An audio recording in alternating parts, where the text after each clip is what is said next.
Okay, so this is about, I don't know, a couple days worth of okra we've got together, and we're getting ready to put it up. And sometimes we put it up, we freeze it.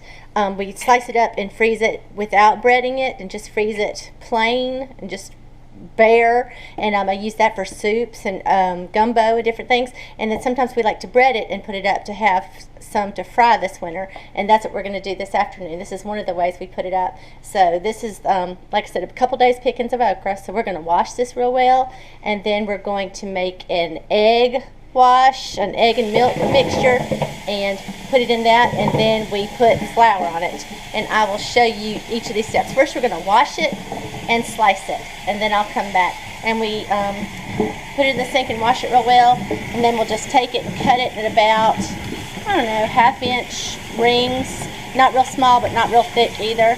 And we'll get this all sliced and come back and show you.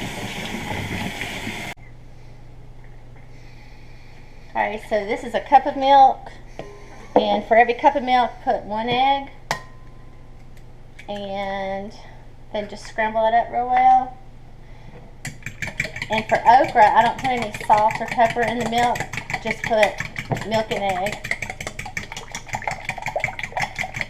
And then as we cut the okra up, we'll just go ahead and put it in this egg and milk combination and just let it sit in there and stir it as we keep adding. And then we'll take it out of this and drain it a little bit before we put it in the flour. And we have a little assembly line going. Alan's washing and cutting the ends off, and then I'm slicing it. And probably about, what would you call it, say maybe a 1/2 inch wide? About 1/2 inch discs. Again, not real thin, but not real thick either. That's how we like it. Okay, so this is just plain flour. We bread it in. It's not surprising, just plain flour. And this okra is sitting in the egg wash, so I'm just going to mix it up.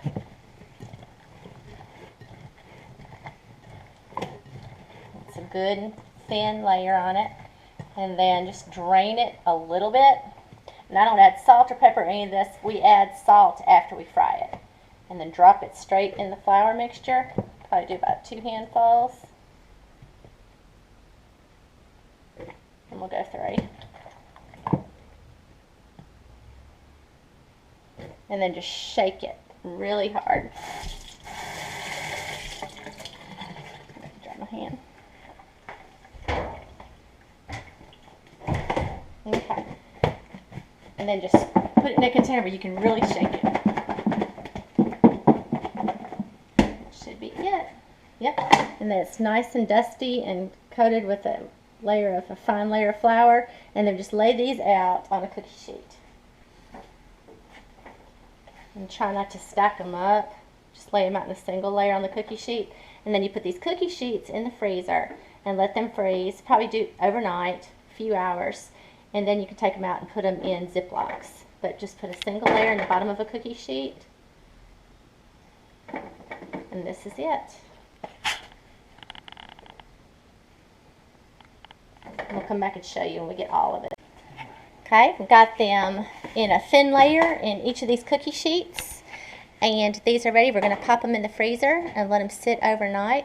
Got 3 good cookie sheet full, and we are going to freeze them overnight and take them out, and they'll be ready to put in freezer bags. Just portion out for individual uses, and we'll put them in freezer bags in the morning.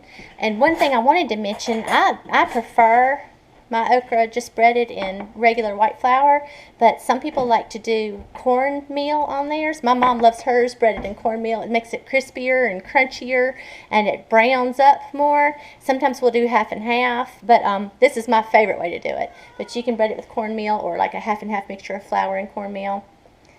And we will, anyway, we're going to put it in the freezer now, and I'll come back and show you what it looks like in the morning when we start putting it in freezer bags. Okay, this is it. Let it sit in the freezer overnight. And here's all 3 pans.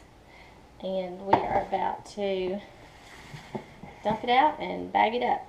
I'm just going to take it and dump it on the counter. Oh,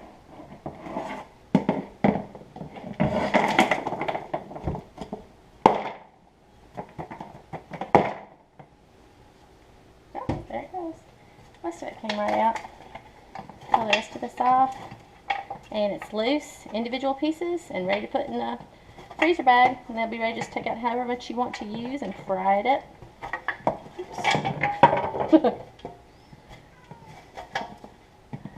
Alright, and then I'm just going to put them in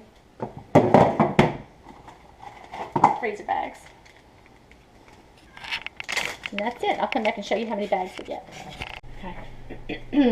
Okay, this is one of the pans we just took out of the freezer, and I'm just going to flip it over on the counter. There you go. Perfect. Then just take it and put it in Ziploc bags. Pieces are all crumbly, individual, ready to take out in as large a portion as you want to use, and just fry it up for dinner. Perfect. Pan number 3. Oops.